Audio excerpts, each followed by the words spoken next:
Hay una melodía que seguro todo el mundo ha escuchado alguna vez. Una de esas que se te mete en la cabeza y es casi imposible de sacar. Pues bien, hoy vamos a sumergirnos en la historia de esa pieza y sobre todo en la mente del hombre que la imaginó, el gran Maurice Ravel. A ver, pensemos un momento. ¿Cuál podría ser la melodía más famosa, más repetitiva y, por qué no, más hipnótica de todo el siglo XX?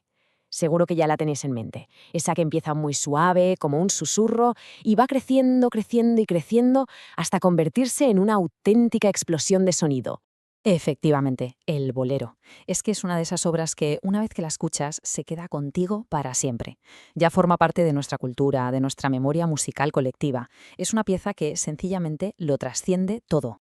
Pero claro, la pregunta es, ¿quién fue el genio que estaba detrás de algo tan particular? Para entender una obra así, primero tenemos que conocer un poco al hombre. Un artista que era increíblemente meticuloso, bastante reservado y, desde luego, fascinante. Y es que, ojo, Maurice Ravel es mucho, pero que mucho más que el autor del bolero. Estamos hablando de una de las figuras clave de la música de su tiempo, un maestro absoluto de la orquestación, un auténtico pilar cuya influencia a día de hoy sigue muy presente. Fijaos en estas dos fechas. Su vida arranca en 1875 y desde el principio estuvo marcada por una búsqueda casi obsesiva de la perfección. Y en 1928, ¡pum!, esa búsqueda culmina en la creación de su pieza más inmortal. Su nacimiento y su gran legado, conectados para siempre. Entonces, ¿cómo se convierte alguien en un maestro? ¿Cómo encuentra un compositor su propia voz, su sonido único en una época llena de talento? Pues vamos a ver el camino que recorrió Ravel. Porque, seamos sinceros, ningún genio sale de la nada. Ravel, por supuesto, estudió a fondo a los gigantes que vinieron antes que él. Absorbió toda esa tradición, pero no para copiarla, que va, sino para transformarla. Y en el centro de ese universo musical había un nombre que pesaba más que ningún otro, Claude Debussy. Y aquí la historia se pone interesante, porque la relación entre ellos no fue una simple rivalidad, era algo más complejo. Imaginad la escena, el maestro ya consolidado, frente a la nueva estrella que viene pisando fuerte, cada uno buscando su propio camino. Y entonces llega la valse, y con esta obra Ravel hace una jugada maestra. No solo le rinde homenaje a Debussy, sino que en cierto modo está declarando su llegada al escenario mundial. Al dedicarle esta pieza, fue como si dijera, aquí estoy yo, posicionándose como su sucesor y consolidando de un plumazo su reputación.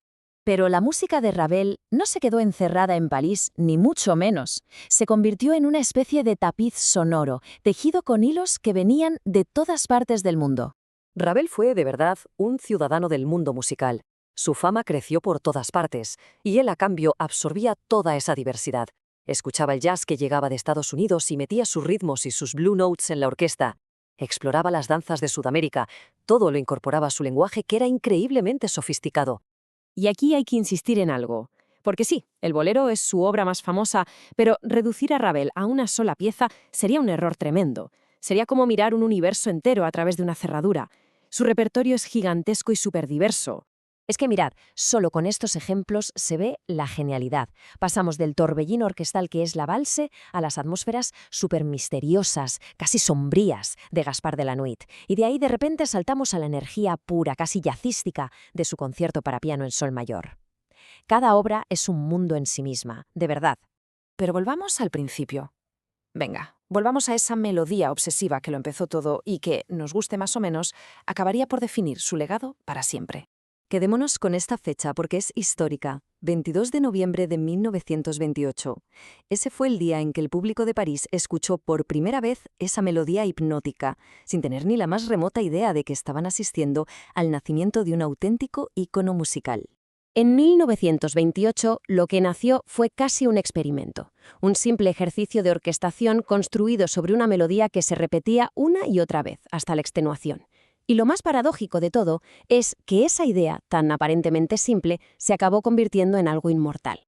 Y esto, claro, nos deja con una pregunta final para darle vueltas. Ravel creó un universo musical riquísimo, lleno de variedad, pero es el bolero lo que resuena en la memoria de todo el mundo. ¿Es justo que una obra tan atípica eclipse a todas las demás? ¿O es precisamente en esa pieza, en esa extraña y obsesiva creación, donde se encuentra la verdadera esencia de su genio? Ahí queda la pregunta.